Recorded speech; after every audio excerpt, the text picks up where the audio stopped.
पूर्व प्रधानमंत्री अटल बिहारी वाजपेयी की जयंती, देश के तमाम दिग्गजों ने उन्हें नमन किया। –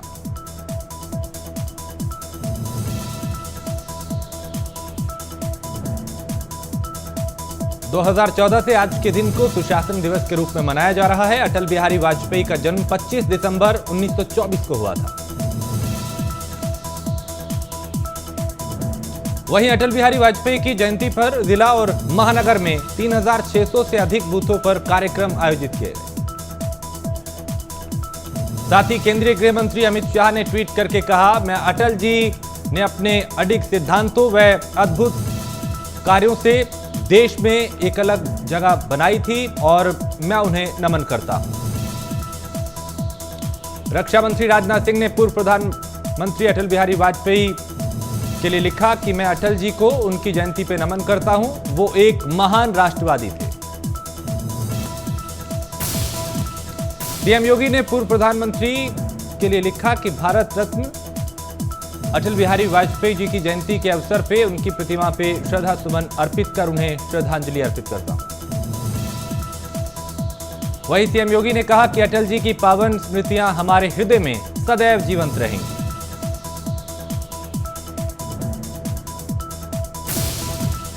भारतीय जनता पार्टी ने हरक सिंह रावत को मनाया। सीएम पुष्कर सिंह धामी से बातचीत के बाद दूर हुई नाराजगी।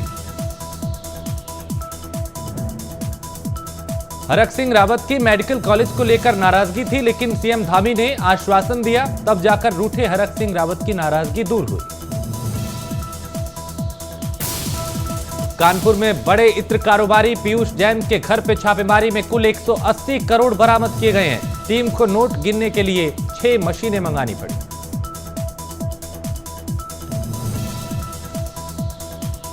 वहीं इत्र कारोबारी के बेटे प्रत्युष जैन को डीजीजीआई टीम ने कल हिरासत में भी ले लिया था।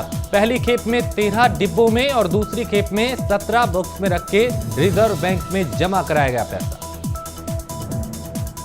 पीयूष जैन के घर कानपुर के जूही स्थित घर में एक तहखाना भी मिला है और इतने कैश को गिनने के लिए स्टेट बैंक ऑफ इंडिया की मदद लेनी पड़ी।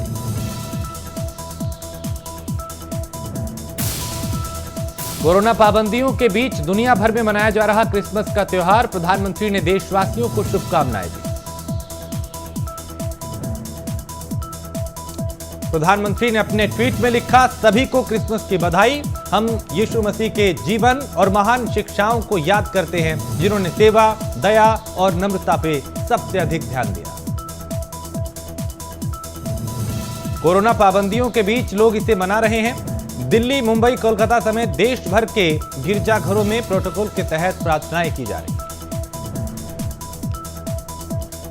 कांग्रेस नेता राहुल गांधी ने भी सभी को बधाई दी। उन्होंने ट्वीट करते हुए कहा, सभी को क्रिसमस की बधाई, सभी के स्वास्थ्य, खुशियां और भाईचारे की कामना करता हूं।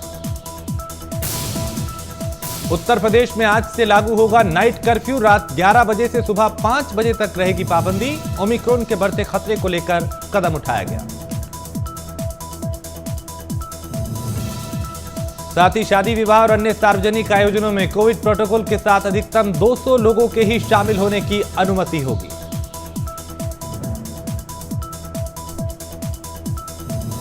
मुख्यमंत्री योगी आदित्यनाथ ने कई राज्यों में कोरोना के बढ़ते मामलों को देखते हुए टीम 9 की बैठक में अफसरों को रात्रिकालीन कर्फ्यू लगाने के निर्देश दिए। इस दौरान जरूरी सेवाएं जैसे एम्बुलेंस आदि संचालित रहेंगी। सीएम योगी के निर्देश दिए कि बाजारों में मास्क नहीं तो सामान नहीं के संदेश के साथ व्यापारियों को जागरूक किया जाए। मुख्यमंत्री ने कहा कि बिना मास्क कोई भी दुकानदार ग्राहक को सामान ना दे। सड़क व बाजार में हर किसी के लिए मास्क अनिवार्य किया जाए। साथ ही निर्देश दिए कि पुलिस बल लगातार गश्त करे और पब्लिक एड्रेस सिस्टम को और प्रभावी बनाया जाए।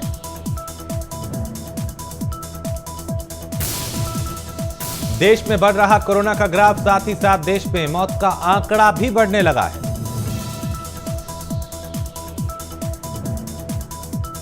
पिछले 24 घंटों में कोरोना के 7000 के पार नए मामले आए हैं, जबकि 387 लोगों की जान गई।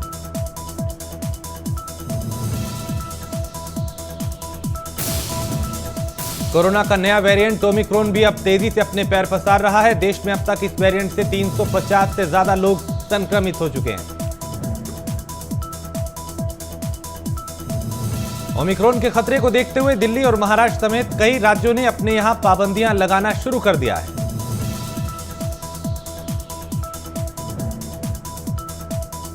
ओमिक्रॉन वेरिएंट को लेकर सबसे चिंता वाली बात यह है कि इसके लक्षण सामने नहीं आ रहे हैं। देश में ओमिक्रॉन के जिन 183 केसेस की एनालिसिस की गई है उसमें से 70% संक्रमितों में इसके कोई लक्षण नहीं सामने आए। दुनिया के 108 देशों में इस वेरिएंट से अब तक 1.5 लाख से ज्यादा लोग संक्रमित हो चुके हैं और 26 लोगों की जान जा चुकी है। देश के 17 राज्यों में अब तक ओमिक्रॉन के 358 मामले सामने आ चुके हैं, जिसमें से 114 पूरी तरह से ठीक भी हो चुके हैं, जबकि 244 एक्टिव हैं। ओमिक्रॉन को देखते हुए गुजरात के 8 महानगरों में नाइट कर्फ्यू के वक्त में बदलाव किया गया है। इन 8 शहरों में रात 11 बजे से सुबह 5 बजे तक नाइट कर्फ्यू होगा। हरियाणा में भी नाइट कर्फ्यू लागू, रात 11 बजे से सुबह 5 बजे तक नाइट कर्फ्यू रहेगा। महाराष्ट्र में आज रात 9 बजे से सुबह 6 बजे तक नाइट कर्फ्यू रहेगा। पूरे राज्य में एक जगह पर 5 से अधिक लोगों की मौजूदगी पर पाबंदी लगाई गई है। मुंबई में अंतर्राष्ट्रीय यात्रियों के लिए बीएमसी ने दिए दिशा निर्देश। अब दुबई से मुंबई आने वालों को 7 दिन तक होम क्वारंटीन में रहना जरूरी होगा। मध्य प्रदेश में भी नाइट कर्फ्यू लागू। वहीं उज्जैन के महाकालेश्वर मंदिर में भस्म आरती में आम श्रद्धालुओं की एंट्री फिर से रोक दी गई है। साथ ही छत्तीसगढ़ सरकार ने धार्मिक और सामाजिक त्योहार और नववर्ष के कार्यक्रमों में 50% व्यक्तियों को ही भाग लेने की अनुमति देने का फैसला किया।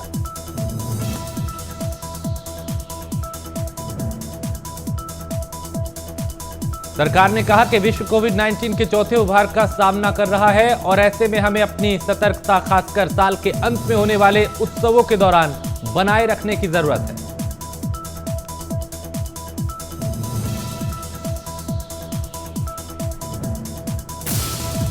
पेट्रोल डीजल के दाम में आज भी कोई बदलाव नहीं। शहर में पेट्रोल डीजल के दाम ने ना घटे हैं ना बढ़े हैं, यानी वो पिछले कई दिनों से स्थिर हैं।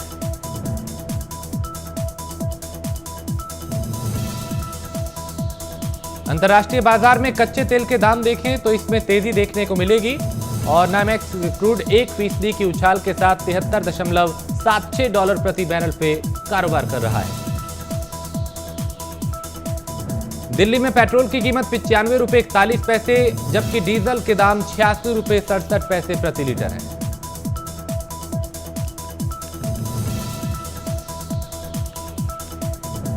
वहीं मुंबई में पेट्रोल ₹109.98 प्रति लीटर, जबकि डीजल ₹94.14 प्रति लीटर है। कोलकाता में पेट्रोल ₹104.67, जबकि डीजल ₹89.79 प्रति लीटर है।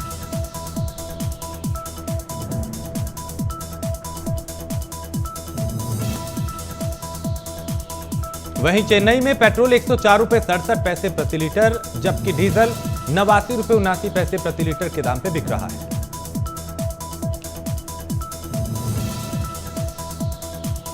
नोएडा में 1 लीटर पेट्रोल की कीमत ₹95.48 है, जबकि डीजल ₹86.99।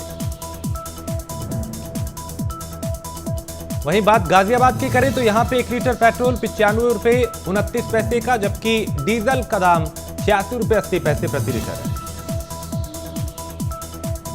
गुरुग्राम में पेट्रोल ₹95.90, जबकि डीजल ₹87.11 प्रति लीटर। साथ ही मेरठ में पेट्रोल ₹95.17, जबकि डीजल ₹86.68 प्रति लीटर है। शोपियां में आतंकियों और सेना की संयुक्त टीम के बीच मुठभेड़ हुई। शोपियां एनकाउंटर में मारे गए 2 आतंकी। बीते दिन भी सुरक्षा बलों और आतंकवादियों के बीच अनंतनाग स्थित अरवानी इलाके में मुठभेड़ हुई थी। इस दौरान सुरक्षा बलों ने एक आतंकवादी को मार गिराया था। मारे गए आतंकी के पास से गोला बारूद भी बरामद किया गया। यह मुठभेड़ आज सुबह चौगाम इलाके में शुरू हुई थी। 65 साल के हुए अनिल कपूर। बेटियों ने शेयर की शादी की बेहद भावुक तस्वीरें।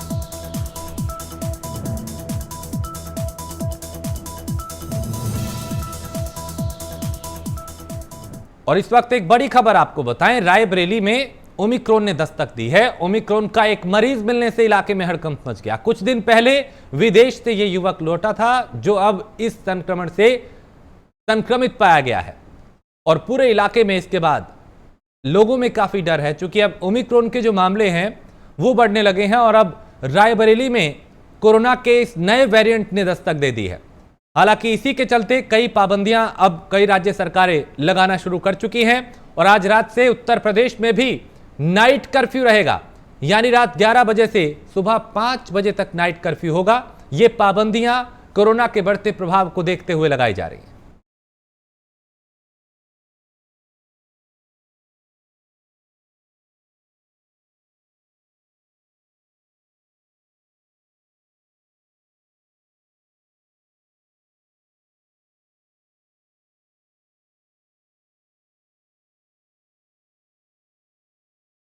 तो एक युवक विदेश से लौटा था जो कोरोना पॉजिटिव पाया गया है और कोरोना का जो नया वेरिएंट है ओमिक्रॉन, उसने रायबरेली में दस्तक दे दी है। लिहाजा प्रशासन पूरी तरह से अब यहां पे सतर्क दिखाई दे रहा है।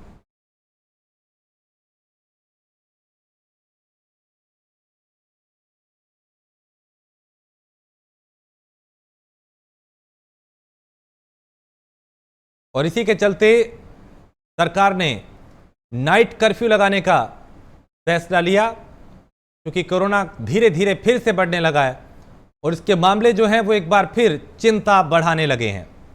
खासकर कोरोना का नया वेरिएंट जो ओमिक्रॉन है, दुनिया के कई देशों में ये अपने पैर पसार चुका है और भारत में भी कई राज्यों में ये दस्तक दे चुका है। लिहाजा रायबरेली में भी ओमिक्रॉन का एक मामला आया, जिसके बाद पूरे इलाके में हड़कंप मच गया, लोगों में डर है। प्रशासन पूरी तरीके से यहां पे सतर्क दिखाई दे रहा है।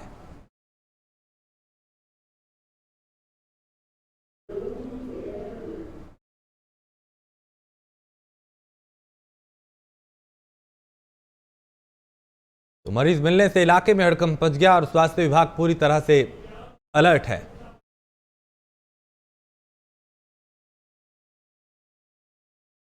और इस वक्त दिल्ली के विज्ञान भवन में गृह मंत्री अमित शाह कुछ कह रहे हैं, उन्हें सुनते हैं।